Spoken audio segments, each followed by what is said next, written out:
안녕하세요. 오늘도 사연 살롱을 찾아주셔서 감사합니다. 요즘 SNS를 보면 나만 빼고 죄다 잘 사는 것 같지 않나요? 비싼 외제차 끌고 다니는 사람도 많고 자식 자랑, 돈 자랑, 연봉 자랑 등 직접적이든 간접적이든 하는 사람도 많고요. 근데요 여러분, 제가 오래 살진 않았지만 40대가 돼서 산전수전 다 겪으며 깨달은 건 건강이 최고라는 거예요. 너무 고리타분하고 꼰대가 하는 멘트 같나요? 근데 정말 건강이 안 따라주면 외제차는커녕 119 타고 맨날 병원 실려가는 게 일이겠죠. 여행도 못 가고 병상에 누워 병원 천장만 바라봐야 할 거고요. 무슨 40대가 그리 건강 타령을 하는지 의문이 드시죠? 전 젊은 나이지만 자궁도 이미 결혼 전에 적출했고 신장도 한쪽 떼어 시모에게 바쳤어요. 아직 40대인 제 몸이 참으로 만신창이죠. 물론 신장 이식은 당시엔 시모를 좋아했기에 자의적으로 결정한 일이었어요. 하지만 그 후 어떠한 계기로 시모와 사이가 틀어졌고 10년간 안 보다가 정년에 우연히 재회했어요. 아주 안 좋은 상태에서 말이죠. 그동안 제게 무슨 일이 있었는지 궁금하시죠? 제가 애정하는 저의 최애 채널인 사연살롱 여러분들께 제 인생살이를 좀 털어놓으렵니다. 현재는 행복한 삶을 살고 있습니다만 어린 시절부터 비극적인 일이 참 많았거든요. 롤러코스터 같았던 어린 시절 이야기부터 들어주시겠어요? 어렸을 때는 정말 돈 개념 없이 살았어요. 화폐의 가치를 제대로 알 필요도 없었어요. 사업가로 승승장구하고 계시던 아빠는 외동딸인 제가 사달라는 건 거의 다 사주셨거든요. 몇백만 원짜리 바비 인형이 있단 사실 아시나요? 제가 갖고 싶다고 하니 90년대 당시 300만 원짜리 바비 인형을 미국에서 공수해 주시기도 했죠. 지방의 작은 백화점을 소유하셨고 건설업도 운영하셨기에 아빠 쪽 집안은 대대로 부자였어요. 한마디로 지역 유지였죠. 그랬기에 가능했던 사치였을 거예요 아마. 아빠 또한 금수저로 태어났기 때문에 돈 개념이 없긴 마찬가지였어요. 우리 가족은 우동이 먹고 싶으면 비행기 1등석 티켓 끊어서 일본 갔다 오고 베트남 쌀국수 먹고 싶으면 베트남에 직접 날아가서 먹고 왔죠. 몇백 평인지 몇 천 평이었는지도 모를 대저택엔 제 전용 그랜드 피아노가 있었는데 나중에 알고 보니 그게 몇백 년 된 고가의 악기더군요. 어렸던 저는 그걸로 도레미만 치다 끝났지만요. 여튼 초등학생 시선으로 세상에서 갖고 싶은 건 다 가졌었고 하고 싶은 거 먹고 싶은 건 다 해본 것 같아요. 그때 제 운을 다 쓴 것 같기도 하네요. 대저택인 저희 집에는 저녁 되면 늘 파티가 열렸어요. 그 지역에서 잘 나가는 정치인, 법조인, 기자, 기업인, 관료들이 다 왔었던 것 같아요. 외동딸인 전 그분들한테 귀여움도 참 많이 받았죠. 참으로 행복했던 나날이었지만 저희 엄마가 자궁암 판정을 받으면서 우리 가족의 불행은 시작되었어요.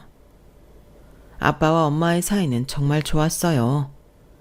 거의 고목나무에 탁 붙어있는 매미처럼 회사 밖에서는 늘 함께 다니셨거든요.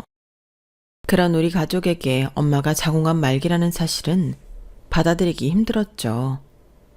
아빠는 충격에 식음을 전폐하고 엄마 병간호에 발벗고 나섰어요. 물론 간병인이나 간호사 여러 명이 24시간 엄마를 돌봐주고 있었죠. 하지만 나중에 엄마가 거동까지 힘들어질 지경이 되자 아빠가 엄마의 대소변까지 직접 받아냈어요. 주위 사람들의 만류에도 불구하고 말이죠.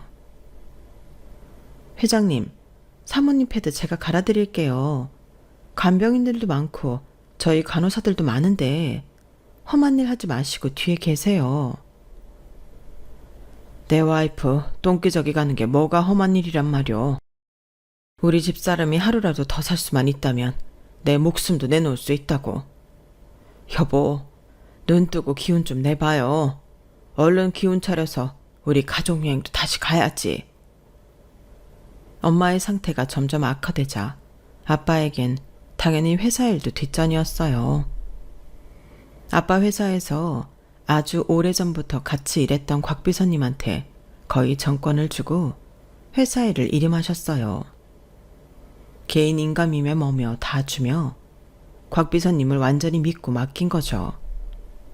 그러던 어느 날 초등학교를 마치고 아빠와 함께 엄마 병상을 지키고 있는데 집으로 회사의 임원진들이 들이닥치더군요. 회장님, 지금 큰일 났습니다.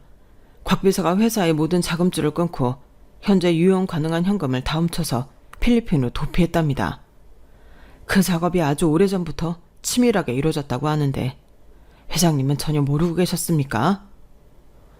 뭐야? 난 마누라 병간호하느라 전혀 몰랐는데 곽 비서가? 그럴 리가 없어. 내가 아끼고 챙기던 사람인데 필리핀으로 도주한 거 확실해? 아, 회장님. 지금 사모님 건강만 중요한 게 아닙니다. 회사가 다 망하게 생겼다고요. 곽 비서가 들고 튄 돈만 수백억 대입니다. 맨날 병간호만 하시면 회사 직원들 밥줄은 어떻게 합니까? 한 회사의 회장이면 책임감을 좀 가지세요. 회장인 우리 아빠에게 평소에 찍소리도 못하던 직원분들이 피를 토하듯 하소연하더군요. 그도 그럴 것이 그분들의 말씀이 다 사실이었거든요. 회사의 돈을 싹싹 긁어 횡령했다던 곽 비서는 저와 동갑인 딸이 있기에 절 각별히 예뻐하셨어요. 곽설화라는 그 딸과 함께 모두 가족여행을 같이 갈 정도로 가족들끼리도 사이가 좋았고요. 그런 그 아저씨가 우리 아빠 회사를 다 망하게 만들고 필리핀으로 도망갈 줄은 꿈에도 몰랐죠. 그렇게 아빠의 회사는 처참히 망해버렸고 엎친 데 덮친 격으로 엄마의 상태는 급격히 안 좋아져서 결국 돌아가시고 말았어요. 모든 불행이 한꺼번에 들이닥치니 현실 감각도 없던 아빠는 결국 엄마 장례식장에서 오열하시더군요. 연수가 어떻게 이럴 수 있니? 회사 회장 자리에 있을 때 문자방이 닳도록 찾아오던 사람들이 다 망하고 나니 네 엄마 장례식에 코빼기도 안 비치는구나. 사람이란 정말 무서운 존재다. 돈 없으면 사람 취급도 못 받는 무서운 세상이로구나. 여보, 보고 싶소. 뭐가 그리 급해서 이렇게 빨리 가버린 거야. 나랑 연숙이 둘이 어떻게 살란 말이오. 아빠, 이럴 때일수록 정신 차려야죠. 엄마가 하늘나라에서 우리 우는 거 보면 가슴이 찢어질 거예요. 얼른 눈물 닦고 저기서 국밥 드시고 좀 주무세요. 네? 지금 생각해도 초등학교 4학년이었던 제가 참 성숙했던 것 같아요. 어찌 보면 부잣집 외동딸로 태어나 온실 속의 화초처럼 자라긴 했지만 금수저 출신의 맘여린 부모님과 함께 살다 보니 상대적으로 엄마 아빠를 지켜야겠다는 사명감 같은 게 무의식적으로 자리 잡고 있었던 것 같아요. 그 책임감으로 인생 바닥으로 떨어진 아빠를 끝끝내 지켜주고 싶었어요. 하지만 일순간에 알거지가 된 경제적인 부분은 어린 제가 어찌할 수가 없었죠. 한 회사의 오너로 양복 입고 폼 재고 있다가 생계를 위해 몸쓰는 굳은 일을 해가던 아빠의 낯빛이 점점 안 좋아지는 게 느껴지더군요. 아빠, 내가 뭐 비싼 거 사달라고 안 할 테니 일 좀 조금 줄이시고 많이 주무시고 쉬세요. 네? 아냐, 우리 딸 다시금 좋은 거 먹이고 입히려면 아빠가 쉴 시간이 어딨니? 운동하는 셈 치고 하루 종일 막노동하니 오히려 건강이 더 좋아지는 것 같은데. 그때 아빠의 허탈한 웃음이 살아생전 보던 아빠의 마지막 모습이 될 줄은 몰랐어요. 아빠는 공사장에서 막노동하시다가 심장마비로 그 자리에서 돌아가셨어요. 몇 년 사이에 엄마, 아빠, 집, 돈, 모든 것을 잃은 저는 완전히 멘붕이었죠. 어쩔 수 없이 친척집에 얹혀 살아야 했고요. 고모가 한 분 계셨는데 아빠가 잘 나갈 때 집이며 차며 다 지원해줬던 막내 고모였죠. 그런데 다 돌아가시고 절 맡아야 하니 고모는 썩은 표정이더군요. 어느 날인가 고모와 고모부가 하는 대화가 제 맘을 찢어지게 했어요. 제가 엿듣고 있는 줄도 모르고 가시돋친 말을 쏟아내더군요. 여보, 저기 집에 대체 언제까지 우리 집에서 키워줄 거야? 이제 중학생 됐으니 내보내.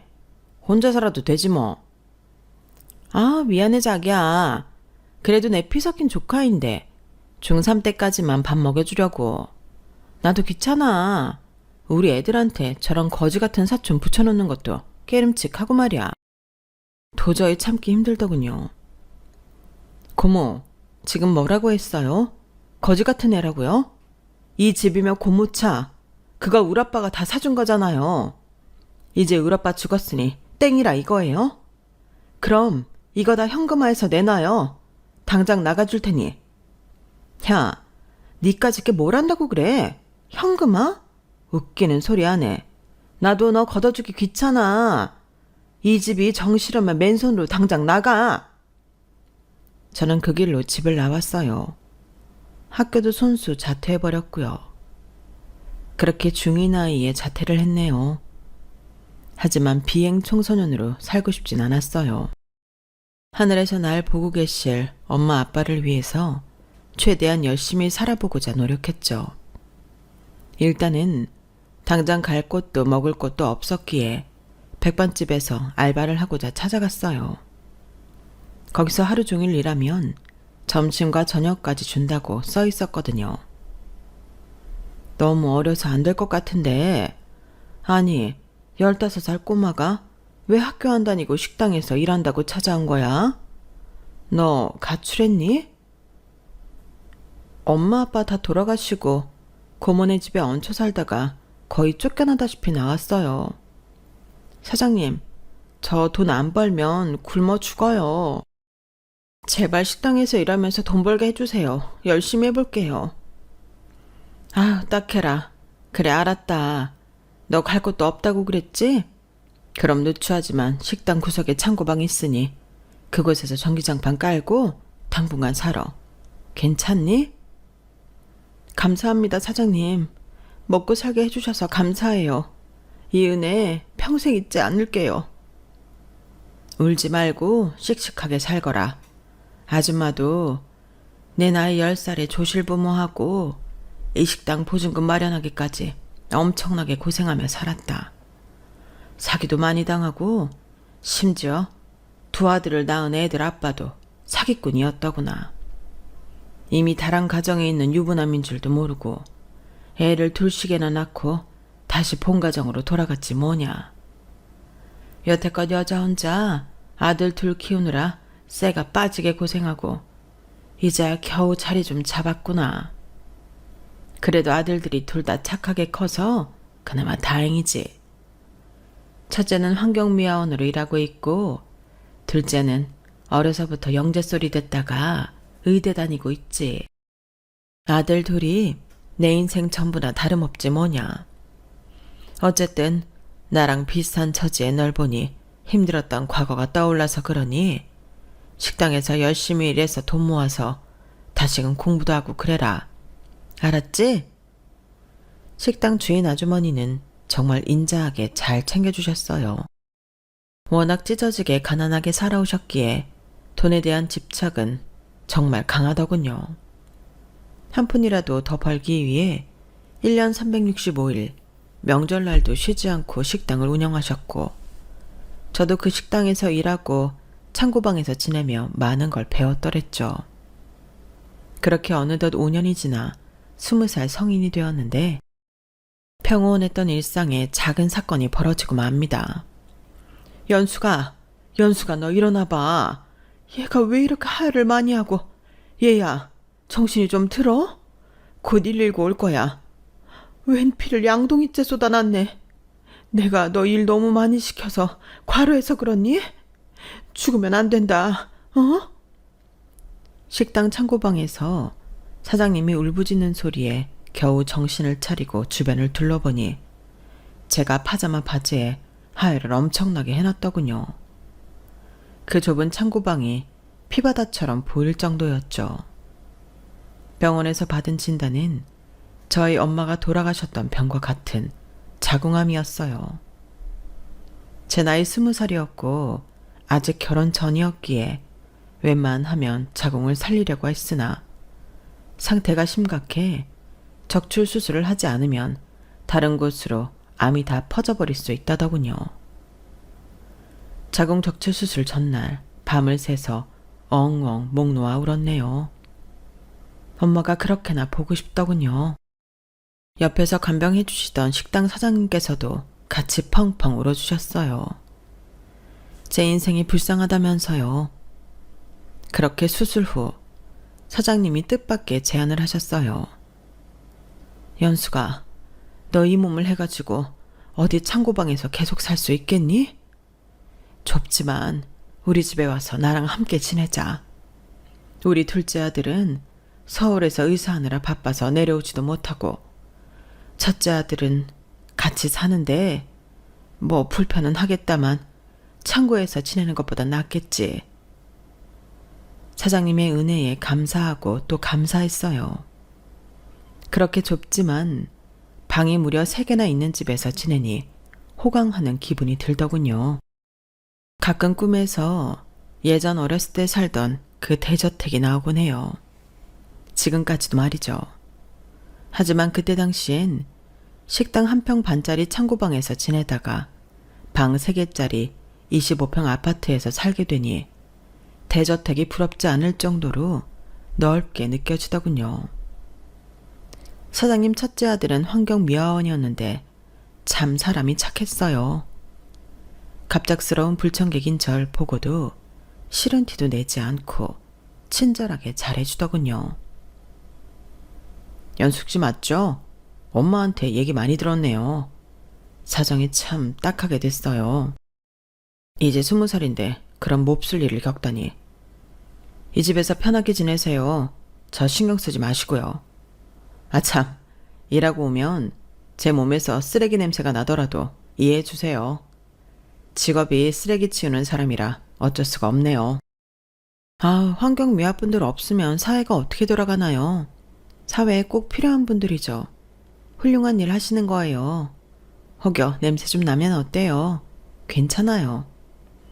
아, 그렇게 말씀해 주시니 감사해요. 가끔 길에서 아줌마들이 자기 자식 보고 너도 공부 안 하면 나중에 저런 일 하면 힘들게 살아야 해. 라는 말을 들을 때 마음이 참 아픈데 연숙 씨가 훌륭한 일이라 말씀해 주시니 고맙네요. 여튼 우리 식구가 된 걸 환영해요. 뭐 이미 눈치채셨겠지만 처녀총각이 한 집에 있다 보니 눈이 맞을 수밖에 없었어요. 전 성실하고 착한 성국 씨에게 점점 스며들었고 이런 제 마음을 눈치챈 그 사람도 제게 매일 편지를 써주고 가끔 꽃도 사다 주고 맛있는 것도 사다 주는 등 마음을 표현하더군요. 물론 사장님 몰래 말이죠. 하지만 엄마인 사장님은 첫째 아들인 성국 씨의 마음을 이미 눈치채고 있었어요. 야, 니네들 연애하니? 뭘 나 모르게 꽃을 주고받고 난리들이랴? 아유, 좋을 때다. 아, 엄마 눈치채셨어요? 에라 모르겠다. 들킨 김에 엄마한테 그냥 허락받고 화끈하게 진행시킬래요. 나 연숙이랑 결혼하고 싶어요. 그래도 되죠? 뭐? 결혼까지? 벌써 그렇고 그런 사이인 거냐? 연수가 네 마음도 그래? 어서 대답 좀 해봐라. 성국 씨와의 연인으로 지내며 아직 결혼까진 생각 안 해봤지만 할 수 있다면 하고 싶었어요. 하지만 딱 하나 크게 걸리는 게 있었죠. 바로 제가 자궁암 때문에 자궁 적출 수술을 받았기에 이미 아이를 가질 수 없는 몸이 됐다는 사실이었어요. 저 사장님도 아시겠지만 제가 아기를 못 갖잖아요. 그전만 아니라면 저도 성국 씨랑 결혼하고 싶은 마음이 커요. 면목이 없어서 허락해달란 말씀은 못 드리겠네요.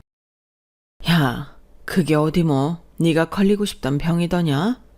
애 없으면 나중에 입양이라도 해서 정성껏 키우면 되는 거지 뭐.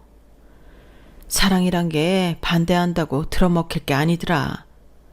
나도 애들 아빠가 광부였기에 결혼한다니까 우리 집에서 반대를 하도 심하게 해서 야반도주했지 뭐냐. 남편이 둘째 100일 때 폐병 걸려 그렇게 빨리 죽을 걸 알았다면 야반도주니 뭐니 안 하겠다만 인생사 알 수 없는 거더라. 그러니 니네끼리 서로 좋아한다면 결혼해라. 우리 큰아들도 홍기가 꽉 차서 할 때가 됐지 뭐. 모자란 저를 받아들여 주셔서 감사합니다, 사장님. 아니, 어머님. 제가 며느리로서 어머님 앞으로 잘 모실게요. 너무 감사했어요.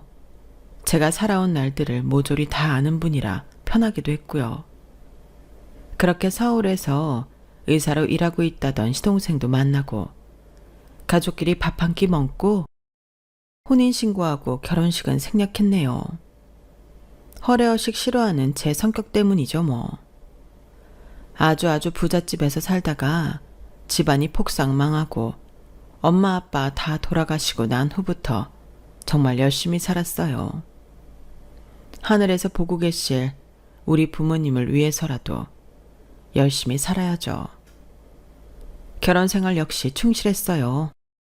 아기도 없으니 집안일과 식당일에 더욱 열심히 했죠. 한 푼이라도 더 벌어야 한다는 시모의 성향도 잘 알았기에 365일 쉬지 않고 일했어요. 시모도 마찬가지였죠.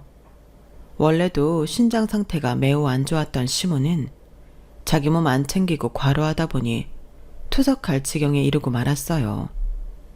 투석도 10년 정도가 한계라고 하더군요. 큰아들인 남편도 걱정을 많이 했어요. 여보, 어머님 병원에서 신장 이식만이 답이라고 하더래요. 도련님이랑 나까지 포함해서 우리 가족 다 신장검사 받아봅시다. 혹시 알아요? 이식 적합한 신장이 있을지? 남편은 곧바로 시동생에게 전화를 걸어 신장검사를 권해봤죠. 의사인 시동생의 반응은 차갑더군요. 형, 지금 내 신장을 떼달라는 거야? 혹시라도 내 신장이 적합하다고 나오면 어떡해? 나 의사생활 초치라고 아주 작정했구만. 내가 왜 검사해야 하는데 난 못해. 형이랑 형수가 신장검사 하든지 말든지 맘대로 해. 나 바빠. 야, 이 새끼야. 너만 바쁘냐? 의사가 뭐 대수라고 잘난 척 오지네. 엄마가 너 어려서부터 학원비며 의대 등록금 내느라 뼈 빠지게 고생한 거 다 알면서도 이 지랄이야? 누가 신장 당장 떼달래? 검사나 한번 받아보자는 거잖아. 여보세요? 여보세요? 시동생은 남편의 말을 끝까지 듣지도 않고 전화를 끊어버리더군요. 결국 저와 남편만 병원에 가서 시모 신장과의 적합도를 검사했어요. 그런데 참으로 희한하죠. 생판 남인 제 신장이 시모에게 이식 가능하다는 결과가 나오더군요. 근데 전 오히려 기뻤어요. 15살에 집도 가족도 없는 절 걷어주고 임신도 못하는 절 며느리로 받아준 시모에게 은혜를 갚을 수 있는 기회라고 생각했거든요. 제 결심을 남편과 시모에게 표현했죠. 여보, 어머님, 제 신장이 이식 가능하다고 하니 다행이에요. 이식 수술해서 어머님이 투석 안 받고 편히 살 수 있다면 100번 1000번 해드릴게요. 아, 연수가 내 며느리야. 정말 고맙다. 어린 나이에 자궁암까지 걸려 자궁도 떼낸 너한테 이젠 신장까지 떼달라고 하게 생겼구나. 이 늙고 병든 시애미가 면목이 없다. 너에게 엎드려 절이라도 하고 싶구나. 고맙다. 정말 고마워.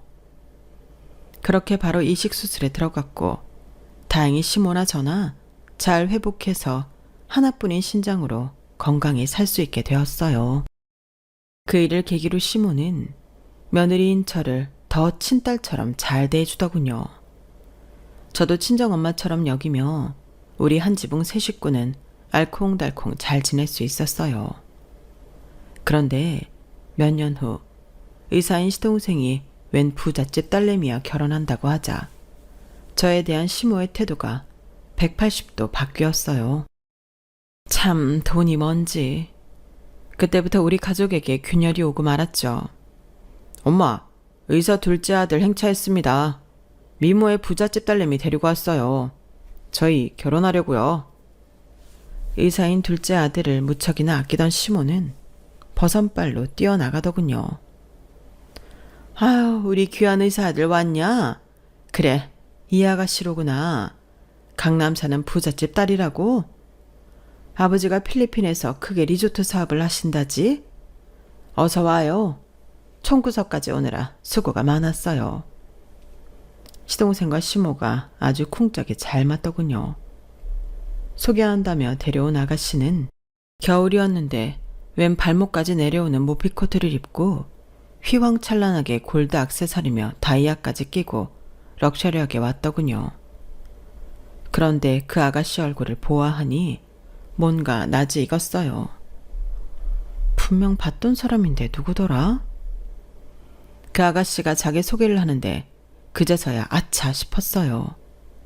내가 알던 그 여자가 확실했거든요. 안녕하세요. 어머님, 형님. 곽설아라고 합니다. 제가 선물을 이것저것 사와봤는데 마음에 드시려나 모르겠네요. 예비 동서라고 찾아온 그 아가씨는 우리 아빠가 말기암인 엄마를 간호하느라 바쁠 때 아빠 회사의 모든 자금줄을 끊고 보유하던 현금을 죄다 털어 필리핀으로 도망간 곽비서, 그 새끼의 딸이었어요. 곽설화, 확실했죠. 아빠는 곽비서 그놈을 회사 임원이 아닌 친형제처럼 생각해서 가족들끼리 여행도 가고 했으니 그 딸내미도 당연히 내 얼굴을 기억하리라 믿었어요. 지금까지 어렵게 살아온 내 가슴에 한 분노를 모두 담아 그 딸내미 년에게 냅다 질렀죠. 너 곽설아, 너 나 알지? 나 이현숙이야. 이철수 회장님 딸. 우리 가족여행도 같이 갔었잖아? 니네 아빠가 우리 집안 회사 돈 다 갖고 필리핀으로 튀는 바람에 우리 엄마도 죽고 우리 아빠도 죽었어. 악마 같은 니네 아빠는 아직도 잘 먹고 잘 살고 있니? 사기치고 횡령한 돈으로 필리핀에서 리조트 사업을 해? 이 개새끼들, 악마 새끼들 같으니라고. 곽설아 그 여자도 독하더군요. 눈 하나 깜짝 안 하고 내 말을 받아쳤어요. 십수년 전 얘기를 왜 지금에서야 하는 건데? 웬수는 외나무다리에서 만난다더니 널 내 형님으로 만날 줄은 꿈에도 몰랐네. 어쩐지 어젯밤 꿈자리가 뒤숭숭 하더라니. 야, 어디서 소리 지르고 난리야. 나 지금 임신한 몸이야. 남친한테 듣자 하니 넌 자궁 떼내서 임신도 못한다며? 참네, 자궁도 없는 게 어디 여자냐? 내 뱃속 아기한테 안 좋으니 닥치고 있어. 뭐? 인연이 말이면 단 줄 알아? 그게 왜 끝난 일이야? 니네 아빠가 훔쳐간 우리 집안 돈 다 내놔. 내가 지난 세월 얼마나 힘들게 살았는지 거지같이 살아왔는지 알기나 해? 니네 집안은 그 돈으로 떵떵거리고 살았나 보지? 나 가만히 있지 않을 거야. 니네 집안 멸망하는 꼴 꼭 보고 죽을 거라고. 저와 곽설아 그년이 싸우는 꼴을 보며 대강 상황을 다 파악한 시모와 남편, 시동생은 저희를 뜯어말리기 시작했어요. 그런데 시모는 줄곧 곽설아 편만 들더군요. 너무 섭섭했죠. 야, 큰 며느리야. 지금 둘째 며느리가 이미 임신한 몸이라잖니? 애 잘못되면 네가 책임질 거냐? 넌 자궁도 없어서 임신도 못하는 애가 왜 이렇게 큰 소리 내면서 지랄지랄거리는 거냐? 이미 십수년 전에 다 끝난 얘기를 굳이 끄집어내서 가족 간에 흠질 낼 거 뭐 있냐? 우리 의사 아들내미가 결혼하고 살 강남집이며 차며 둘째 며느리가 해온단다. 심지어 우리 아들 의사 개업까지 사돈 내서 다 해준다더라. 이렇게 은혜로운 사돈댁이 어딨냐? 큰 며느리 너 행여 옛날 일 끄집어내서 사돈 어른이나 둘째 며느리한테 행패 부리면 내 손에 죽을 줄 알아. 어머님, 저녀는 저희 집안 사업을 망하게 한 원수의 딸이라고요. 지금 그런 여자 편을 드시는 거예요? 저 여자가 입고 있는 모피코트며 다이아, 다 우리 아빠 회사에서 훔친 돈으로 산 거나 다름없어요. 우리 집안 회사가 저년 아버지 때문에 망해서 우리 아빤 막노동판에서 돌아가셔야 했다고요. 그런 사기꾼 도둑놈의 딸을 둘째 며느리로 정말 받아들이실 거예요? 막말하지 말라니까. 처년이 계속 처지랄이네. 그럼 우리 귀한 의사들의 아기까지 임신한 둘째 며느리를 내치랴? 너네도 못 가는 몸이니 내가 손주 얻을 수 있는 기회는 우리 둘째네 뿐인데. 게다가 몇십 원어치를 혼수로 다 해온다는데 내가 이 기회를 차버리랴? 절대 그럴 순 없지. 정 그렇게 싫다면 이 집에서 니네 부부가 나가라. 내가 아무렴 의사 아들이 더 좋지 청소부 아들이 더 좋겠냐? 큰아들 내외 없는 셈 칠 테니 썩 꺼져버려. 이번 기회를 통해 시모의 마음을 정확히 알 수 있었죠. 평소에도 환경미화원인 제 남편보다 의사인 둘째 아들을 훨씬 예뻐하는 건 익히 알고 있었어요. 하지만 우리 친정의 원수의 딸을 둘째 며느리로 인정하고 오히려 절 내쫓는다는 게 믿어지지 않았죠. 신장 투석하던 시모를 위해 며느리인 내가 신장 한쪽까지 떼어드리고 친정 어머니처럼 잘 모셔왔는데 이럴 수가. 너무 배신감이 컸어요. 무엇보다 곽비서, 그 새끼의 딸년을 동서로 마주해야 한다는 사실이 죽을 만큼 싫었어요. 내게서 모든 행복을 앗아간 그 집안의 딸과 가족으로 묶여야 한다니 소름이 끼쳤어요. 차라리 시모 말대로 그 집에서 내가 나오는 게 낫겠더라고요. 충격과 서러운 마음에 엉엉 울면서 짐을 싸고는 일단 근처 여관으로 향했어요. 주인한테 장기 투숙하겠다고 말하고는 대강의 짐만 푼 채로 살았죠. 이럴 땐 아이가 없어서 차라리 다행이라는 생각이 들더군요. 아이가 있었다면 시댁과 연 끊고 이렇게 누추한 곳에 머무르기 힘들었을 테니까요.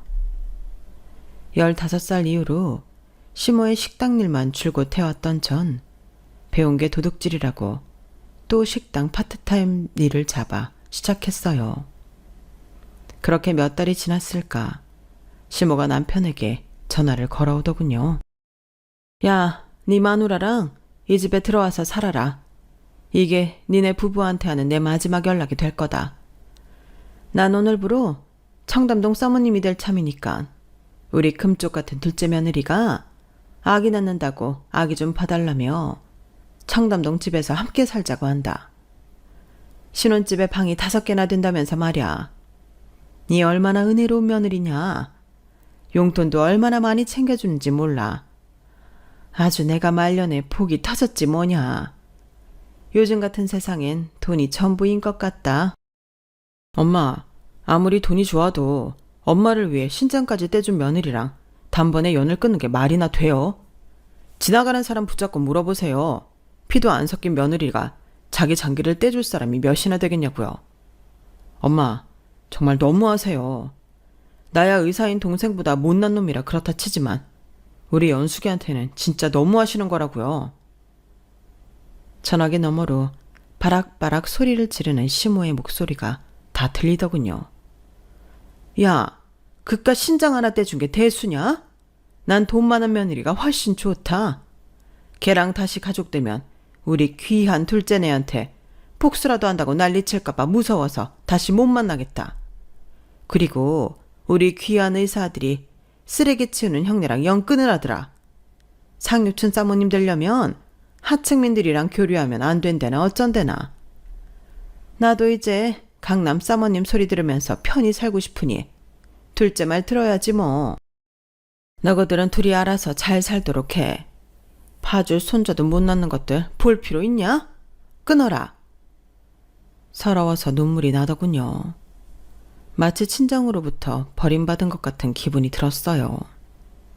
늘 제 편을 들어주는 남편이 곁에 없었다면 정말 더 좌절했을지도 모르겠네요.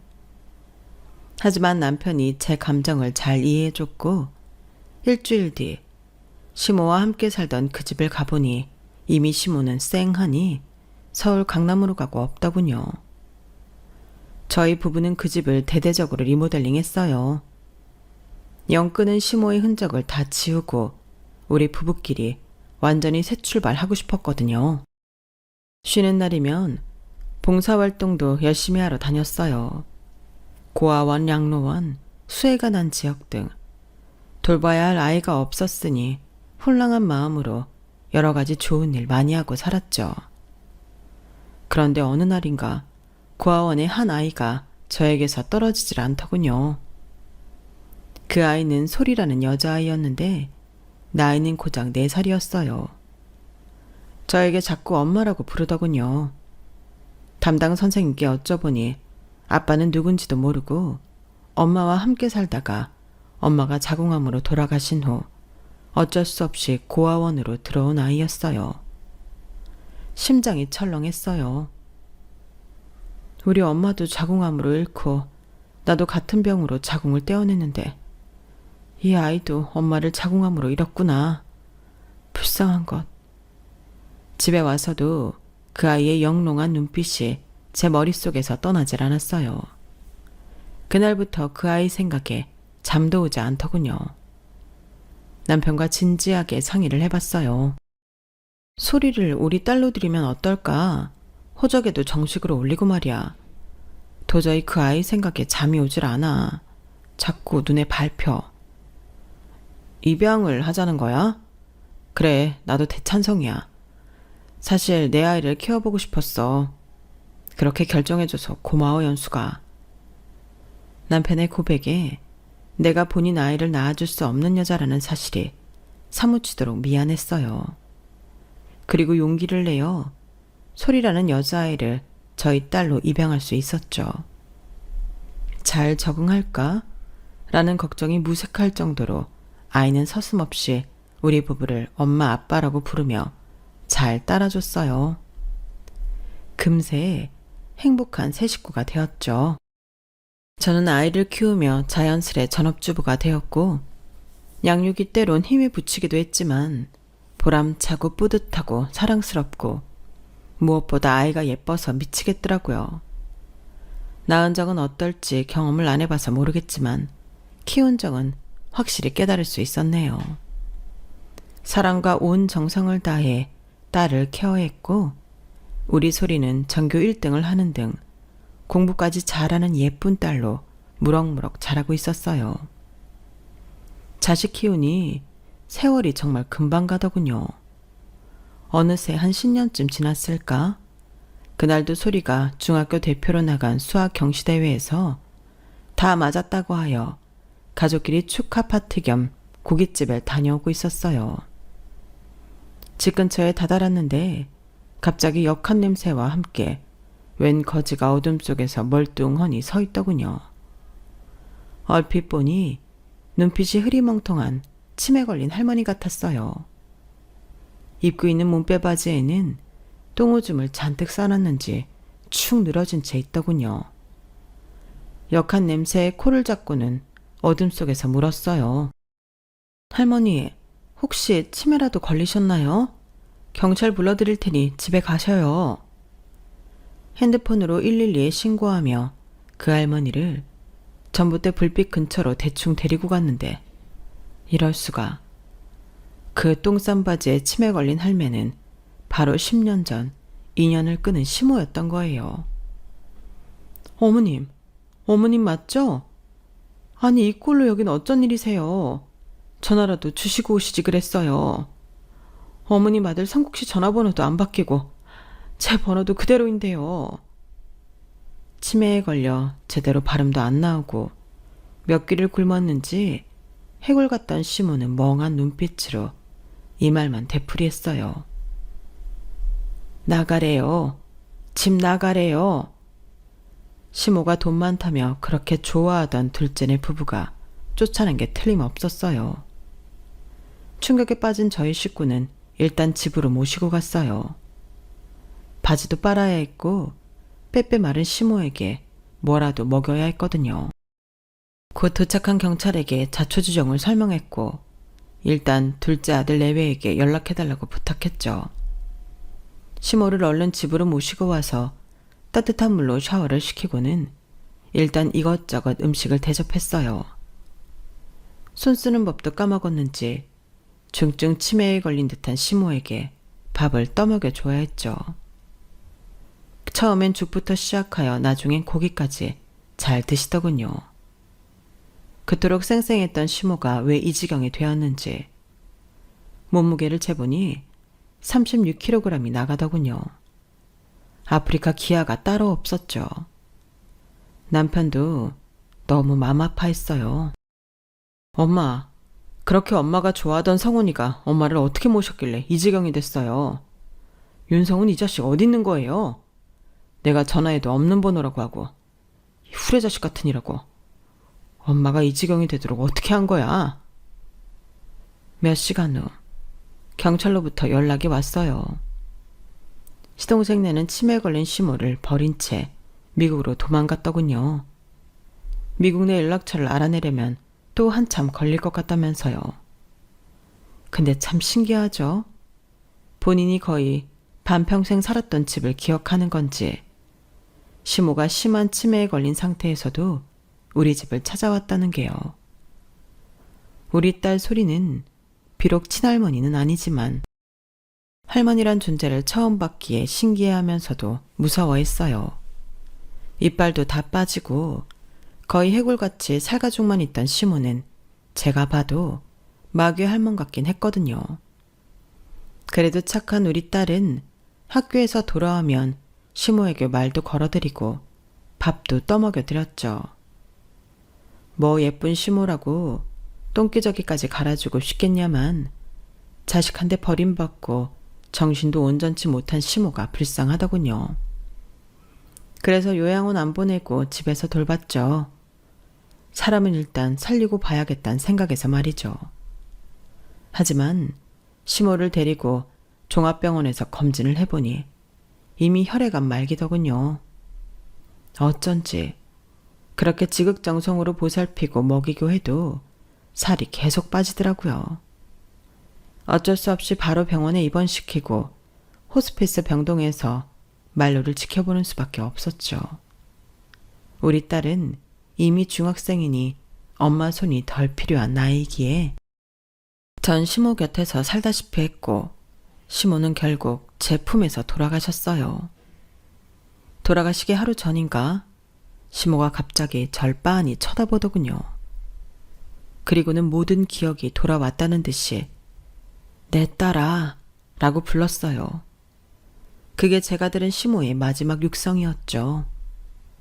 어린아이가 잠에 들듯이 제 품에서 돌아가신 시모를 붙잡고는 펑펑 울었어요.